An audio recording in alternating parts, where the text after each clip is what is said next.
Jeff Jacobs, welcome to What's Possible in the Moment. I'm great to be here. I appreciate the invitation, Eileen. It's great to be with you. Well, I'm glad we finally were able to nail the invitation down. We've had some false starts, so we're finally here and doing it.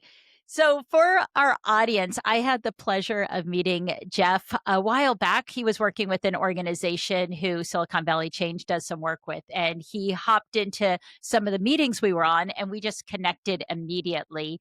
And then Jeff has since left the organization, but is still deeply involved in leadership and all things well-being as well. And so our paths continue to cross, and what started as a cool introduction through work has become a lovely friendship. So I'm thrilled to share you with our audience Thank today. you so much. I'm excited to be here, and this is I'm still getting used to this transition to this new phase. It's and we could do a whole episode on transitioning to the new phase. And Very as true. and as say, it takes a lot of time. I was just on a client call with somebody who's going through a big transition, and it just takes time leaning in, being patient, Mhm. compassionate with yourself, and also having a lot of fun in the process if you could squeeze Absolutely. that in too. Absolutely. So excellent. So, the reason Jeff and I are here today, and we are going to have several different episodes coming your way, but today we're talking about lessons that Jeff has taken away from his time working in the prisons. And it's so different, but probably not that different than Yeah. you working in leadership and development within a large organization. But would imagine some of those skills came in handy in your work in the prisons. And again, some of those lessons from the prisons we can take out and learn so much from. So you pick which lesson you want to share today, and we'll just start having some fun. You told me not to prepare for today, so Yes, I did. I couldn't help but allow the subconscious to work on it a little bit. And you know, the first lesson that comes to mind is about expectations and the danger of expectations and preconceived notions. If I am completely honest, about 10 years ago, when I first set foot in one of these prisons, and it I've worked in two maximum security prisons. I've served in two maximum security prisons, and my thought was that I was going to encounter people who had made bad choices in their life. And the first lesson that I learned only took about 20 minutes. And that is just making small talk with what we call them the men in blue, because they're all wearing blue scrubs. It's Mhm, much nicer than calling them inmates mhm. and whatnot. But what struck me is that just basic conversation about where did you grow up and tell me about your family. A lot of these basic questions, the men in blue couldn't relate because their parental situation was absent. They were in many cases raised by gangs and had to work in those environments for survival purposes. And the decisions that landed them in prison in many cases were probably the better decision that they made than the alternative might have been. So Wow. that expectation that I was going to see these folks made bad decisions, bad-hearted folks. A lot of it is kind of there, but for the grace of God, go I, because they didn't have the privilege. So that's kind of the second lesson that I learned is to appreciate, as much as I might gripe or complain about things going on in my life, is to appreciate the privilege that comes along with my upbringing and my being a white male in Silicon Valley and things of that nature. So that's the first thing that comes to mind for me. Yeah. Wow. Gosh, a lot to unpack here, actually. And one thing for the listeners, I did tell Jeff, don't prepare. I am I'm an advocate of preparation for some things in life. But for the podcast, I'm like, don't prepare. We want it to be organic. And I don't think it's fun for our audience to hear a scripted podcast. Mhm. So, no, we haven't prepared this. We're just here raw with you, our listeners. So, how do you break through that? You walk into a situation Yeah. and you have and even The expectations, yes, but I liked what you said, the preconceived ideas. And we have so many stereotypes in our minds Right.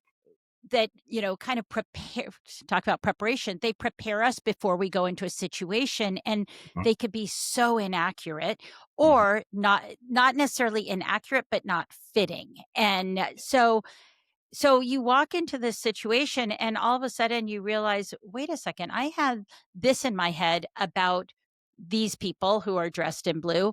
Mhm. However, it's something totally different. And what I kind of just by watching you even talk about it, it's almost like it expanded your perspective and your sense of empathy and understanding in a way that you hadn't walked in the door with. And so share a little bit about that.